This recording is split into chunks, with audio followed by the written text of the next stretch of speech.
శ్రీమాత్రే నమః. గురవే సర్వలోకానాం విసజే భవరోగిణాం నిదయే సర్వవిద్యానాం దక్షిణామూర్తయే నమః. వసుదేవసుతం దేవం కంసచానూరమర్దనం దేవకీ పరమానందం కృష్ణం వందే జగద్గురుం.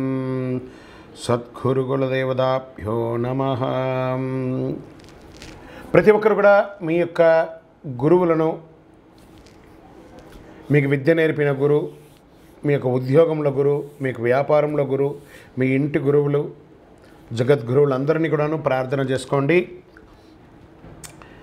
ఈ నెల మనం చెప్పకపోయే ఈ యొక్క జాతక ఫలితమంతా కూడాను గురుగ్రహ స్థాన చలనం, దాన్ని గురు పెయర్చి అంటారు. రానున్న మే 1, 2024 నాడు క్రోధినామ సంవత్సర చైత్రమాసం కృష్ణపక్షం శ్రవణ నక్షత్ర బహుళపక్ష అష్టమి మధ్యాహ్నం 1 గంటకు మేషరాశి నుండి వృషభ రాశికి మారుతున్నారు బృహస్పతి. ఈ యొక్క బృహస్పతి యొక్క అనుగ్రహంతో ఈ 12 రాశుల వారికి, 12 రాశుల వారికి ఈ సంవత్సరం ఎలా ఉండబోతుందని ఒక్కొక్క రాశిగా మనం తెలుసుకోబోతున్నాం. ప్రపంచమంతా నివసించే కర్కాటక రాశి మిత్రులారా, మీకు అష్టమ శని కష్టాలు ఇచ్చినా గురు భగవానుడు లాభస్థానంలో కూర్చోవడం వల్ల మంచి లక్షణం. ఎన్నో రోజులుగా ఇబ్బంది పడుతున్నారు కదా, మీకు టాప్లోకి రాబోతున్నారు. Jackpot year. గురు భగవానుడు మీకు జాక్పాట్ ఇస్తున్నాడు. గురు భగవానుడు మీ జాతకానికి 11వ స్థానం నుండి 3వ, 5వ, 7వ స్థానంలో రాబోయే ఒక సంవత్సరం పాటు ఉండబోతున్నారు. దీనివల్ల సంతోషం, ఆర్థిక అభివృద్ధి పెరుగుతుంది. ప్రయత్న స్థానం 3వ ఇంట, జన్మస్థానమైనటువంటి 5వ ఇంట, కలత్ర గృహమైనటువంటి 7వ ఇంటిపై గురు యొక్క దృష్టి పడుతుంది. కర్కాటక రాశి అధిపతి చంద్రునికి గురు భగవాన్ లాభస్థానంలో కూర్చోబోతున్నారు. ధనకారకుడైనటువంటి గురు భగవాన్ కృతిక, రోహిణి మరియు మృగశీర్ష రాసుల్లో ప్రయాణించడం మీకు అద్భుతమైనటువంటి సమయం కూడా చెప్పచ్చు. ఆస్తుల నుండి లాభం పొందుతారు. డబ్బుల వర్షం కురుస్తుందని కూడా చెప్పచ్చు. కొంతమందికి సంతానం లేని వారికి సంతానం కలుగుతుంది. ప్రేమ వివాహం వాళ్ళకి ఇది ఒక సమయం అని చెప్పచ్చు. ఆదాయం మల్టిపుల్గా పెరుగుతుందని కూడా చెప్పచ్చు. మీరు ఉద్యోగం చేసే చోట ప్రమోషన్స్ పొందుతారు. మీరు కోరుకున్న చోటకు ట్రాన్స్ఫర్స్, ఇంక్రిమెంట్స్ వచ్చే అవకాశాలు ఉన్నాయి. ప్రైవేట్ రంగంలో ఇది వచ్చి చెప్పేవన్నీ కూడాను స్త్రీ పురుషులందరికీ కూడాను ప్రైవేట్ రంగంలో ఉద్యోగం చేస్తున్న వాళ్ళకి విదేశాలకు వెళ్ళే అవకాశాలు ఉన్నాయి. విదేశాల్లో స్థిరపడతారు.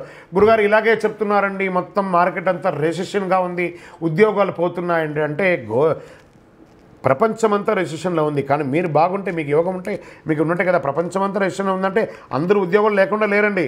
ఒక భాగం వాళ్ళు మాత్రమే ఉద్యోగం లేకుండా ఉన్నారు. మిగతా వాళ్ళందరూ ఉద్యోగంతో ఆనందంతో ఉన్నారు. ఆ ఒక భాగంలో మీరు ఎందుకు ఉండాలనుకున్నారు, మిగతా భాగంలో మీరు ఉండండి. ఖచ్చితంగా మీకు అవకాశం ఉన్నాయి. అష్టమ శని కాలంలో కూడా ధనం రాకకు లోటు ఉండదట. 3వ ఇంట గురువు ఉండడం వల్ల ప్రయాణాల ద్వారా కూడా ధన లాభం, స్పెక్యులేషన్ ద్వారా లాభం, రియల్ ఎస్టేట్ ద్వారా లాభం, మార్కెట్ ద్వారా లాభం. 5వ ఇంట గురువు ఉండడం వల్ల స్థానిక ఆస్తి సంబంధించిన ఇబ్బందులు తొలగిపోయి ఏదైనా లీగల్ ఇష్యూస్ ఏమైనా ఉంటే అవన్నీ తొలగిపోతాయి. గురువు 7వ ఇంట చూడడం వల్ల మీ జీవిత భాగస్వామి ద్వారా మీకు ఆదాయం వస్తుంది. మీ యొక్క శ్రీమతి ద్వారా, మీ వారి ద్వారా మీకు ఆస్తిపాస్తులు వచ్చే అవకాశాలు ఉన్నాయి. చాలా కాలంగా వివాహం కాని వారికి ఇది మంచి సమయం. ఒకవేళ పెళ్ళయి విడిపోయిన జంటలు ఉంటారు చూసారా, కాస్త మాట్లాడండి, ఫోన్ చేయండి. అలిగి ఉంటే మాట్లాడండి, కోపం ఉంటే మాట్లాడితే ఒకసారి మాట్లాడేసేయండి, ఇద్దరు కలిసిపోతారు. కానీ విడిపోయే అవకాశాలు లేవు. పిల్లల ఆరోగ్యం పట్ల కాస్త శ్రద్ధ వహించాలి. స్వదేశీ ఆస్తి, కుటుంబాస్తులు, చికాకులు తొలగిపోతాయి. విదేశాల్లో కూడా ఆస్తిపాస్తులు కొనుక్కునే అవకాశాలు ఉన్నాయి. గురు భగవానుడు మరి చక్రత్వాల్లో వారు కలిసి ఉన్నటువంటి సమయం కాబట్టి మే 1 అవకాశం ఉంటే సాయంత్రం సమయంలో దేవాలయానికి వెళ్ళి మీ వయస్సు ఎంత ఉందో అన్ని నువ్వుల నూనెతో దీపం వెలిగించండి.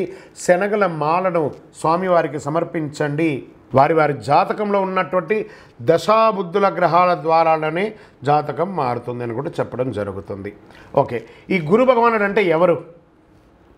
అసలు మనకు ఒక బయోడేటా ఉంటుంది కదా, నేను సో నా పేరు ఇది, నా గోత్రం ఇది, నా ఇల్లు ఇది, నేను ఇంత చదువుకున్నానని. ఈ గురువు ఎవరు? ఆయనకి సొంత ఇల్లు ఏది? ధనుస్సు, మీనరాశి ఆయనకి సొంత ఇల్లు. ఉచ్చరాశి ఎవరు? కర్కాటక రాశి. నీచరాశి ఎవరు? మకర రాశి. ఆయనకి ఇష్టమైనటువంటి దిశ ఏది? ఉత్తర దిశ. అతిదేవత ఎవరు? బ్రహ్మ. బృహస్పతి గురుని యొక్క రంగు ఏది? పసుపు. ఆయన ప్రయాణం చేసే వాహనం ఏది? ఏనుగు. ఆయనకి ఉపయోగించే ధాన్యాలు ఏంటి? శనగలు.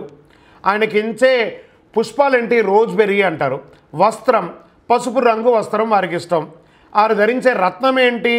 పుష్యరాగం, కనక పుష్యరాగం. వారికి ఇచ్చే నివేదన ఏంటి? శనగల పొడితో తయారు చేసిన అన్నం చాలా ఇష్టం వారికి. వారికి ఇచ్చే లోహం ఏంటి? బంగారం. ఆయన యొక్క జాతి ఏంటి? మగ జాతి. ఆయన యొక్క అవయవం ఏంటి? కండరం ఆయన యొక్క అవయవం. స్నేహపూర్వకమైనటువంటి గ్రహాలు ఈ బృహస్పతికి ఎవరెవరు ఉన్నారు? సూర్యుడు, చంద్రుడు, అంగారకుడు. శత్రుగ్రహాలు ఎవరు? బుధుడు, శుక్రుడు. ఆయన యొక్క భార్య ఎవరు? తారాదేవి. మరి ఆయన పిల్లలు ఎవరు? భారద్వాజుడు, కుజుడు. ప్రార్థనా స్థలాలు ఏమున్నాయి? దక్షిణామూర్తి స్థలాలు, గురుస్థానాలు, గురు భగవానికి సంబంధించిన అన్ని దేవాలయాలు ఆయనకి ప్రార్థనా స్థలమే. ఆయనకి అర్హత ఏంటి? ఈయనకున్న అర్హత, ఈయనకొక పొజిషన్ ఏంటి అంటే దేవగురువుగా ఆయన ఉన్నారు. ఎంత అద్భుతం చూస్తారా ఈ బృహస్పతి. మళ్ళీ చెప్తాను, గురు చూసిన కోటి లాభం. మీ యొక్క వ్యక్తిగత జాతం తెలుసుకోవాలనుకుంటే మీ పరిసర ప్రాంతాల్లో ఉన్నటువంటి సద్గురువులను సంప్రదించి తెలుసుకోండి. లేదా మా ద్వారానే తెలుసుకోవాలనుకుంటున్నారా? కింది నెంబర్కి మీ పేరు, date of birth, time of birth, place of birth WhatsApp చేయాలి, కాల్ చేయకూడదు. తప్పకుండా మేము మీకు రిప్లై ఇస్తాము. సద్గురవే నమః అని చెప్పి ప్రార్థన చేయండి. విజయోస్తు. ఇంకను ఈ ద్వాదశ రాశుల ద్వారా ఈ గురు పేర్చి చూస్తున్నటువంటి ప్రేక్షక మిత్రులందరికీ కూడా, మా టీవీని ఆదరిస్తున్నటువంటి, ఇప్పటి వరకు మా ఛానల్ని ఆదర్శిస్తున్న ప్రతి ఒక్కరికి పేరు పేరున శుభాకాంక్షలు. రానున్న రోజుల్లో ఇంకా మంచి మంచి కార్యక్రమాలు ఇస్తాం. మీరు మా యొక్క ఛానల్ కార్యక్రమాలన్నీ చూస్తున్నారు, మాకు కనబడుతుంది ఎంతమంది వ్యూవర్స్ ఉన్నారో. కానీ సబ్స్క్రైబ్ అండ్ గంట గుర్తుని కాస్త గుర్తుకు తెచ్చుకోండి, అలా క్లిక్ చేయండి. ఇంకా ఎన్నో కార్యక్రమాల్ని నేను మీకు అందించడానికి సిద్ధంగా ఉన్నాం. మీరందరూ కూడాను, ఈ యొక్క ద్వాదశ రాశుల్లో ఉన్నటువంటి అందరూ కూడాను, ఈ ప్రపంచమంతా కూడా ఈ గురు పేర్చి ద్వారా ఆయురారోగ్య ఐశ్వర్య భోగభాగ్యాలతో ఉండాలని అఖిలాండ కోటి బ్రహ్మాండ నాయకుడు శ్రీ ధర్మశాస్త్ర అయ్యప్ప స్వామి వారిని ప్రార్థిస్తున్నాం.